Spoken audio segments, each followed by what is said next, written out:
Salam hormat murid-murid. Okey, sekarang kita akan masuk ke topik yang seterusnya untuk tingkatan 5. Okey, kita akan belajar butang pilihan. Okey, sebelum tu kita sudah belajar pengesahan data. Okey, sekarang kita akan belajar butang pilihan. Ada dua jenis butang. Satu ialah radio, satu lagi checkbox. Okey, apa beza? Okey, kalau radio kita hanya boleh pilih satu. Kalau dia ada dua pilihan, tiga pilihan, kita hanya pilih satu. Kita dapat. Okay, pilih satu saja, tak boleh pilih dua. Tapi checkbox boleh. Okay, checkbox dia ada 5 pilihan. Kita boleh tik 2-3 pilihan. Okay, itu bezanya. Okay, radio button dengan checkbox button. Okay, sekarang kita tengok butang radio. Okay, radio button. Okay, dia ditarifkan ataupun dihasilkan dalam form. Okay, kemudian okay, butang radio adalah sejenis input. Okay, dalam form. Input dalam form. Okay, kita tengok macam mana. Okay, nama setiap butang itu okay, boleh kita berikan okay, dengan okay, lebih kurang macam ni lah. Nama butang radio. Okay, so tak ada ruang kosong di sini. Okay, format name dia lah. Okay, biasalah. Nama-nama macam ni kita biasanya beri nama berkaitan. Jangan terlalu umum. Hanya satu perkataan butang radio. Okay, sebab kalau projek anda terlalu banyak butang radio, nanti anda tak tahu mana satu butang radio yang akan dipanggil nanti. Okay, ini kalau dia sama, okay, attribute nama dia sama, okay, maksudnya dia dalam kumpulan yang sama lah. Okay, nanti cikgu tunjukkan apa maksud ini. Okay, ini yang cikgu beritahu tadi. Hanya okay, dia dalam kumpulan sama, tapi hanya boleh dipilih satu masa saja. Sebab dia kamu letak dalam kumpulan sama. Kalau kamu letak di kumpulan berbeza, okay, dia tidak boleh pilih. Contohnya, satu kumpulan untuk Jatina. Okay, satu kumpulan, kamu pilih satu. Satu kumpulan lagi untuk asrama dan harian. Pilih satu lah. Okay, itu satu kumpulan. Satu lagi, Jatina satu kumpulan. Tempat tinggal satu kumpulan. Okay. Okay, ini contoh dia. Okay, ini contoh.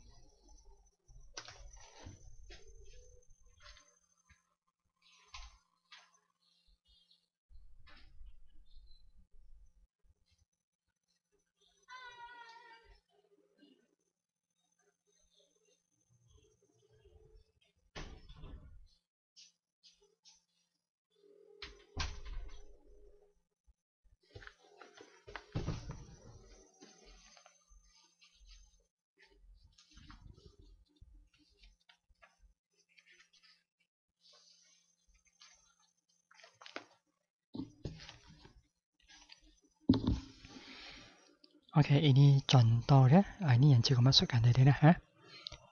Okey, ini ialah butang radio. Okey, kita simpan dalam simbol ni. Okey, input type radio.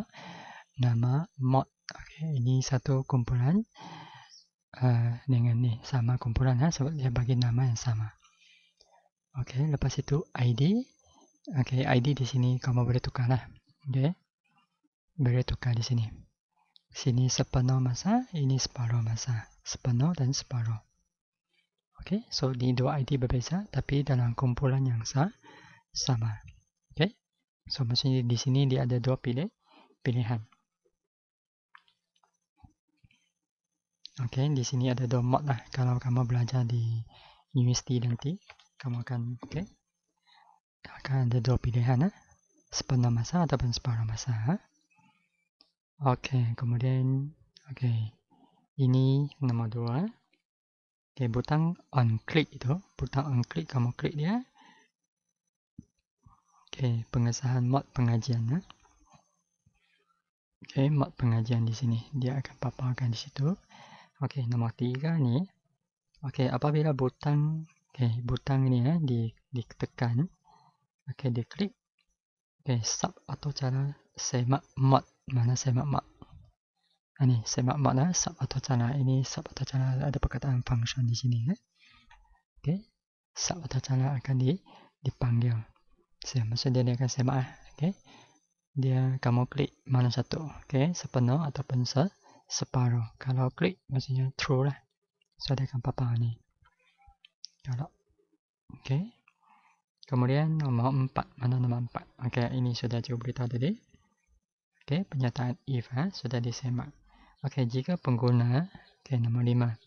Oke, jika pengguna memilih butang radio, radio sepenuh, kotak pop up. Oke, mana kotak pop up?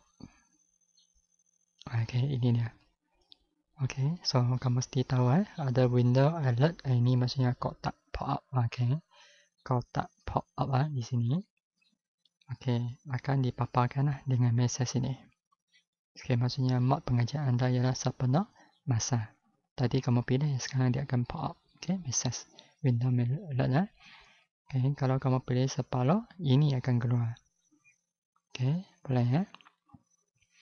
Oke, nomor 6. Sebaliknya, jika pengguna memilih, ni tadi sudah beritahu, kalau pilih separuh. Oke, ini kotak pop ini akan dipaparkan. Oke, ini yang radio button lah. Oke, ini contoh HTML, ada nampak HTML di sini. Ingat saya cukup sudah pesan banyak kali. Oke, belajar HTML macam nak tulis coding ni. Lepas itu JavaScript dalam sini Ini JavaScript. Oke, ini contoh lah. Oke, paparan. So, waktu lukis itu kamu lukis oke, ini tak perlu. Kamu lukis peta ini. Oke, mod pengajian. Ada tak perkataan mod pengajian? Ini kan. Dia ada BB maksudnya ball kan hitam kan. So, kamu tulis besar sikit lah. Lepas itu, radio button macam ni. Simbol dia bulat. Oke, bulat. Oke, di sini adalah kan. Dia bulat. Pandai Oke, lepas itu keluar message ini. Pengesahan. Ini button butang ni. Mana butang? Mana butang tadi? Ini dia. Butang on click. Oke, ini pengesahan mod. So, tulis di sini peta. Peta seperti button. Kalau kamu tulis saja pengesahan mod tapi tak ada peta ini, maksudnya salah. Kotak ni tak ada, salah. Potong markah ataupun TL dan markah. Oke, contoh macam ni. Kamu pilih sepenuh masa. So, ini akan keluar lah. Oke, ini message akan keluar. Oke, mod pengajian sepenuh masa. Oke, jika kamu pilih separuh masa, ini akan keluar. Boleh Oke, ini akan keluar lah. Message ini akan keluar. Ini tak ada lah, tak perlu ni. Ini contoh cikgu. Oke, letak dua contoh lah. Kamu tekan ini, lepas tu tekan ini, dia akan keluar message ini lah. Oke, macam tu.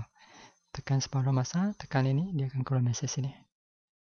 Boleh Ini contoh radio button. Oke, kamu dalam masa yang sama hanya boleh pilih satu sahaja.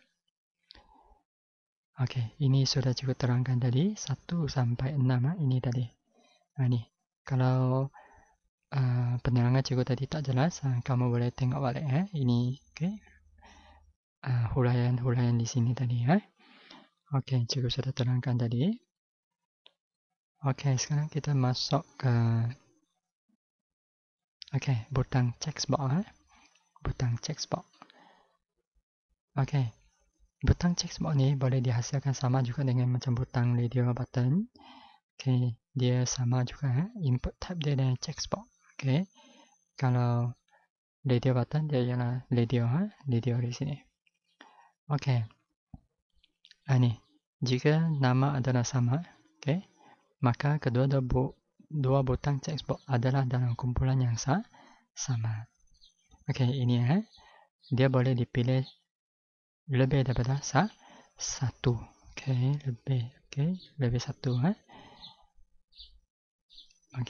so dia walaupun sama tapi ID dia mesti nama unik diberikan kepada setiap butang text box sebagai pengenalan diri dan boleh dipanggil. Kalau tidak dia tak tahu kamu panggil mana satu. So nama di sini ID kamu bagi tak boleh sama. Tak boleh sama. Ini contoh coding dia agak panjang cikgu pendekkan dia sikit. Cikgu cut dia kepada dua bahagian.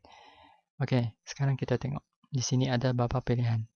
Checkbox dia satu, maksudnya kamu boleh pilih semua ni, oke, 4 ataupun pilih 2. Oke, nah biasanya untuk di Malaysia ni semua wajib. So biasanya kita akan pilih semua ni lah. Oke, so semua kita titik-titik. Oke, itu maksudnya di sini nampak tak? Checkbox, ada perkataan checkbox. Maksudnya ini adalah checkbox button lah. Kalau radio button di sini dia ada keluar. Oke, radio button ataupun radio. Oke, boleh faham Oke, nanti checkbox dia simbol macam mana. Tadi radio button ada bulat. Oke, bulat. Lepas itu kalau checkbox dia segi 4 tepat lah. Nanti cikgu tunjukkan. Oke, di sini ya. Yang pertama ni 1. Ini ada 4 pilihan. Ada 4 checkbox lah. Oke, nomor 2. Di sini apa maksud? Button on click semak subjek. Maksudnya di sini ada satu petak untuk ni. Semak subjek. Bukan semak subjek, pengesahan subjek. Dia ada tulisan pengesahan subjek nanti. Oke, ini sambungan dia. Oke, nomor 3 macam tadi sama, radio button. Oke. Apabila butang pengesahan subjek itu, mana satu tadi? Ini kan, pengesahan subjek ini kamu ditekan. Oke. Semak. Oke, sub atau cara semak. Subjek mana satu? Ini. Oke. Semak subjek ini akan dipanggil. Semua subjek itu yang dipilih pada checkbox itu akan disimpan dalam borang.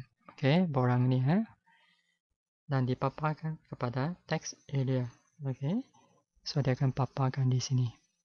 Senilai subjek. Oke. Ini akan dipaparkan lah. Apa subjek yang sudah pilih. Oke, nomor 4. Apabila butang tu reset tu ditekan, sub atau cara reset akan dipanggil. So maksudnya kamu buang semua ni lah. Okay, kosongkan dia. Okay, kosongkan elemen ini Reset subjek ini akan mengosongkan borang. Okay, my form. My form ni akan kamu kosongkan. Okay. Sini pun sama juga HTML juga. Okay, ada HTML, ada JavaScript. Okay, ini contoh dia. Okay, subjek-subjek ingin mesti lukis satu petak macam ni Okay, sebelum kita klik pengesahan subjek. Mana kamu datang ni subjek-subjek dipilih ni, ingin dipilih, ada tak di sini? Ini dia. Subjek-subjek ingin didaftarkan. Okay, so checkbox dia macam ni kecil-kecil macam ni. Okay, lepas tu pengesahan, di sini ada satu ruang kosong untuk dia form my form di situ. Okay, lepas tu ini reset. Okay, ini output lah. Mungkin mesti pandai lukis lah ni. Ini. Kalau ada tip bahasa Inggeris, BM, so di sini lepas kamu tekan, okay, dia akan keluar subjek ni. Okay, English dan BM. Lepas tu kamu tekan reset, dia akan bersihkan lah. Okay, akan bersihkan semua ruang kosong ni. Okay, ini adalah penerangan cikgu tadi, 1 sampai 5 di sini tadi. So, tak perlu cikgu terangkan balik. Sudah cikgu terangkan ni, 1, 2, 3, 5. Okay, itu sahaja. Sekian, terima kasih.